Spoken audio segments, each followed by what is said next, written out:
तर राज्यामध्ये सर्व जिल्ह्यांमध्ये छत्रपती शिवाजी महाराजांवरील महानाट्य दाखवलं जाणार आहे। राज्य सरकारतर्फे सर्व जिल्ह्यांमध्ये छत्रपती शिवाजी महाराजांवरील महानाट्य दाखवलं जाईल।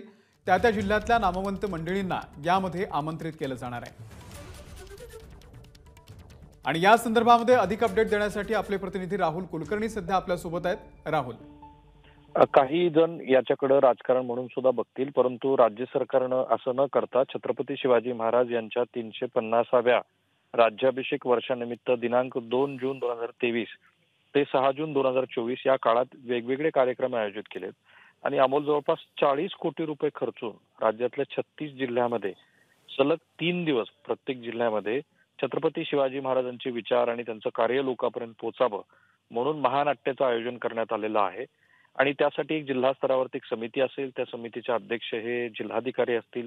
त्यांनी हे बघायचं आहे की या महानाट्याच्या सोहळ्याला त्या जिल्ह्यातील नामवंत मंडळी येतील आणि अधिकात अधिक हे प्रेक्षक सुद्धा या कार्यक्रमासाठी येतील।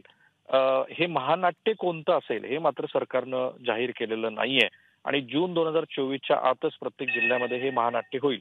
आता मी जे म्हणालो की विरोधक याकडे असं बघतील की विधानसभा आणि लोकसभेच्या निवडणुका सुद्धा एका पाठोपाठ एक आहेत आणि अशा वेळेला राज्य सरकारच्या वतीने हे सोहळे होणं, त्यासाठी प्रत्येक जिल्ह्यातल्या नामवंत मंडळींना बोलवून घेणं, तर विरोधक याच्यावरती टीका करू शकतात, करतील, कारण ह्या निमित्ताने जे मोबिलायझेशन होईल त्याचा राजकीय फायदा उठवण्याचा प्रयत्न आहे असंही म्हटलं जाईल।